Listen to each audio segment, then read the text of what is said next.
कहा अच्छा क्या करेंगे? उन्होंने कहा थोड़ा सा मेरा ब्रह्म हत्या ब्राह्मण को मार दिया हूं और ब्रह्म हत्या का पाप लग गया है, ले लीजिए। अच्छा, ब्रह्म हत्या का पाप जो वरुण देवता जल में देखी है, नदी पुनीत में जब आप कहीं जाएंगे, नदी में जब आप जाएंगे तो देखेंगे वहां पर जहां पर कलकल किलोर करते हुए धारा आती है या कहीं बीच में धार में भंवर में, तो बोले वहां पर झाग बनाते हुए चलता है। जाता कि नहीं? झाग बनता है कि नहीं? नदी में झाग जो रहता है वो ब्रह्म हत्या का पाप है। इंद्र जी ने उनको दिया है वरुण देवता को, और उसके बदले में उनको फल क्या मिला है कि उस जल में चाहे जो प्रविष्ट कर जाएगा, नाले का पानी भी जाएगा तो भी शुद्ध हो जाएगा। ये दिए हमारा। दूसरा ब्रह्म हत्या का पाप दिए हैं वृक्ष को। वृक्ष से बोले भगवान इंद्र जी महाराज कि मुझे ब्रह्म हत्या का पाप लगा है, थोड़ा सा लेंगे, बहुत कुछ आपको उसके बदले में दे दूंगा। बोले क्या देंगे? इंद्र जी ने जो पाप ब्रह्म हत्या का दिए हैं, वृक्ष को काटने पर लाशा निकलता है, निकलता कि नहीं? वो लाशा ब्रह्म हत्या का पाप है। उसके बदले में ढेर सारा फल क्या दिए? बोले आपकी टहनियां चाहे जहां से काट दी जाएंगी, आप फिर से नौ नवीन हो जाएंगे। आदमी में ऐसा नहीं है ऐसा? दोबारा हाथ जमेगा अगर काट लिया जाए। वृक्षों में फिर से टहनी आ जाती है, फिर से डाली आ जाती है। तीसरा जो पाप लिया है भूमि ने, मां धरती ने ली है पाप, ब्रह्म हत्या का पाप इंद्र जी का। तीसरा जो भूमि ली है, इंद्र जी ने कहा मां धरती थोड़ा सा मेरा पाप ले लीजिए, उसके भाग में आपको बहुत ज्यादा फल दे दूंगा। मां धरती ने कहा क्या देंगे? उन्होंने कहा ठीक है, आपके गर्भ से चाहे जो भी, चाहे जितना मट्टी निकाल लेगा, रेत निकाल लेगा, बालू निकाल लेगा, चाहे कुछ भी निकालेगा वो, आप उसको स्वतः ही धीरे धीरे भरण पोषण कर जाएंगी। मिट्टी निकाल लो, 2-4 साल में वहां भर जाएंगी। जितने ताल तलैया गड्ढे हैं, बोले इतना थोड़ी था, इससे ज्यादा था। धीरे धीरे वो बढ़ रहा है, भर जाता है गर्भ, मिट्टी बढ़ती है, पत्थर बढ़ते हैं।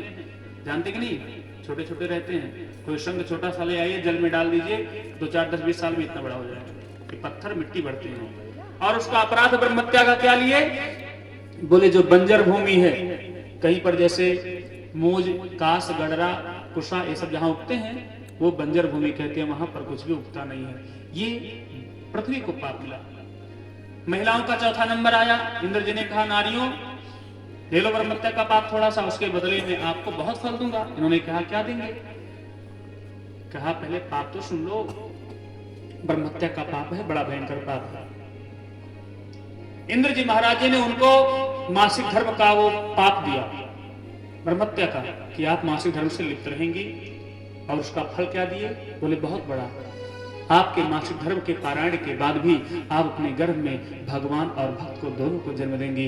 बोले यज्ञ नारायण भगवान की जय। आप जननी कहलाएंगी, आप शुद्ध सता की मां कहलाएंगी, पुत्र पुत्रादि की मां कहलाएंगी।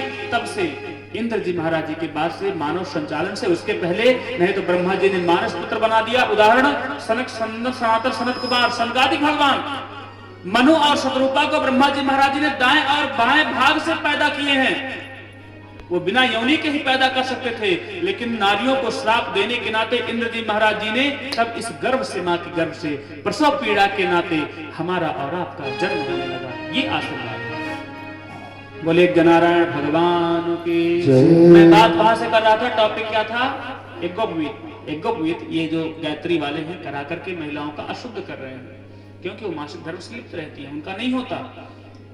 लेकिन धर्म को खंडन करने के लिए थोड़ा सा गलत नहीं करना चाहिए। कोई भी मां जानकी हो, चाहे राधा रानी हो, कोई भी मां, भगवान राम गए हैं, भगवान श्री कृष्ण गए हैं संदीपनी मुनि के आश्रम मध्य प्रदेश में।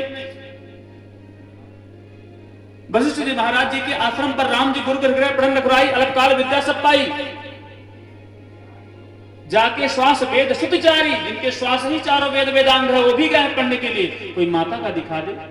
माता सती ने, माता अनुसुईया ने मां जानकी को उपदेश किया है, लेकिन धर्म पद्धति पर व्यास गद्दी बैठ के नहीं। और आपको सबसे बड़ी ये भी बात बता दें, आप लोग भक्त मूर्ति हैं, ज्ञानी तो नहीं है। ज्ञानी का मतलब जो वेद वेदांग शास्त्र का अध्ययन करके हृदय में बात रखता हो, समय आने पर कह दे। ये कोई माइंड में क्रिएट तो है नहीं, अध्ययन किया गया, भगवान की कृपा धड़ाधड़ निकल रहा है। आपको बता दे, कहा गया है स्त्री धर्म मुखाद व्यासनम आसनम वाचनम निषेध है कुरु। स्त्री के मुख से व्यास गद्दी पर भागवत कथा का श्रवण पान करना, उपदेश सुनना, ऐसे भक्त और कथा करने वाले नरक में जाते हैं सीधे, डायरेक्टली। अगर महिला व्यास गद्दी पर बैठ करके कथा सुना रही है, आप सुन रहे हैं, तो नरक में जाने से आपको कोई रोकने वाला नहीं रहेगा, आपकी गाड़ी सीधे नरक में गिरेगी। क्यों? बड़े बड़े वक्ताएं हैं जो भारत में, जो बड़े बड़े वक्तियां चल रही हैं, किसी का नाम लेना उचित नहीं है, डूबे सबको जानते हैं, और यहां भी पहुंच गई हैं, छापा मार दिए हैं। यहीं पर मेरे जगत गुरु आ जाए, जो विद्वान के धरती के सबसे बड़ी मूर्ति हैं, अकाट सत्य, एक पांडाल कथा का यहां लग जाए, और इनके सामने जो जिला स्तर की लड़की भी कथावाचिका ना हो, मंडल स्तर तक की ना हो, दूसरा पांडाल उसका लग जाए, जगत गुरु की कथा में भीड़ कम रहेगी, इस लड़की वाले कथा में भीड़ ज्यादा रहेगी। क्यों? कथा सुने नहीं, सुंदर रूप, दिव्य रूप, वाणी और सब तामझाम देखने आते हैं। कहा गया है कि स्त्री मुखाल धर्म है, धर्म पीठ पर, व्यास पीठ पर स्त्री के मुख से भागवत कथा सुनना निषेध किया गया है। श्री वाचनम कुरु निषेध है, निषेध किया गया है। क्यों? बोले उसी रजस्वला के कारण, उसी जो इंद्र जी महाराज जी का उनको श्राप लगा है मासिक धर्म का, उसी के कारण। आज की कथा वक्ताएं हैं, बड़ी बड़ी कथावाचिका हो गई हैं, उनको कब पता है कि वो कब उस धर्म से लिप्त नहीं रहेंगी। 2024 में, 2025 में 2-2 साल पहले कथाओं का नोटेशन नोट है, उनको क्या पता है, या तो ऐसा करें, कर सकती हैं, कोई बात नहीं, कलयुग चल रहा है, वो बहन है, बेटी है, कथा सुनाए, भले निषेध कर रहा है शास्त्र, शास्त्र की बात कितनी सब लोग लेके चलते ही हैं, हम नहीं लेके चल रहे हैं, आप नहीं लेके चलते हैं, आप नहीं लेके चलते हैं, हम क्यों लेके चलते, ये भी बात है, सुनाए महिलाएं कथा। लेकिन ये ध्यान रहे कि जब उस समय वो रजस्वला धर्म में परिणित रहे, तो कथा उतने दिन के लिए मत करें, कम से कम 6 दिन कथा निषेध किया गया है महीने में, 6 दिन के बाद वो कर सकती हैं। लेकिन जब 2-2 साल पहले कथा लगाया गया है, नोट है, और उसके बाद में उनको देश विदेश में कथाएं करनी है, 50-50 लाख का वहां आवंटन है, खर्च है, तो कार्यक्रम थोड़ी कटेगा। ऐसे लोगों के मुख से कथा सुनना नरकगामी कहा गया।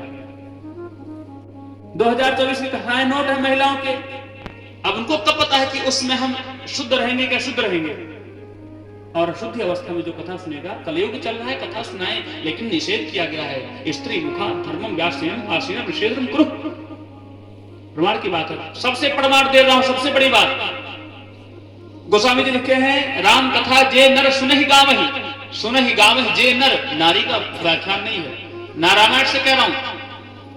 भागवत महापुराण में लिखा है, विरक्तो वैष्णो विप्रो वेद शास्त्र विशुद्ध कृत है, दृष्टांत कुशलो धीरो कार्योतिनी स्प्रिय। लिखा है, विरक्तो वैष्णव विप्रो, पुलिंग में, पुरुष लिंग में, पुरुष वाचन में इसको कहा गया है विरक्तो, यानी कि विरक्त हो। अगर नारी के बारे में कहा गया है तो नारी का संन्यास और विरक्त के लिए निषेध किया गया है। धरती पर ऐसी कोई लड़की नहीं है जो कि माँ बाप के आक्षेप को मिटाने के लिए उनका विवाह ना किया जाए। लड़कियों को कुंवारी नहीं रखा जाता है, इसलिए विरक्त तो हो ही नहीं सकती। और विरक्त के लिए अगर कहा भी जाता कि नारियां आज कलयुग में सन्यासी ले रही हैं, बहुत लोग ऐसे हैं कि सन्यासी बाबा बाबाइन बन रही हैं, ठीक है वो बने, लेकिन अगर नारियों के बारे में उल्लेख किया जाता तो विरक्तों के स्थान पर विरक्ति होता कि नहीं, स्त्रीलिंग में होता, लेकिन विरक्तो है पुलिंग में है। वैष्णव मतलब कि जो ब्राह्मण से कैटेगरी ऊपर हो जाए, कैसे सांस्कृतिक ढंग से, परंपरावी रूप से दीक्षा ले ले, मंत्र ले ले, गुरु की वाणी को माने, भगवत कथा चर्चा पारायण करे, कथा सुने सुनाए, दान ले दान दे, सब कुछ करे, सत्संग करे, संतों का दर्शन करे, संतों के वाणी में वो विश्वास रखे। विश्वास भगत नहीं कहे इंद्र वही राम, राम के ऊपर अपने कृपा करावे संतों से, भगवान राम को आशीर्वाद दे, भगवान राम से आशीर्वाद ले। और उसके बाद में कहा गया है वैष्णव हो, अगर पुलिंग में ना कहा गया होता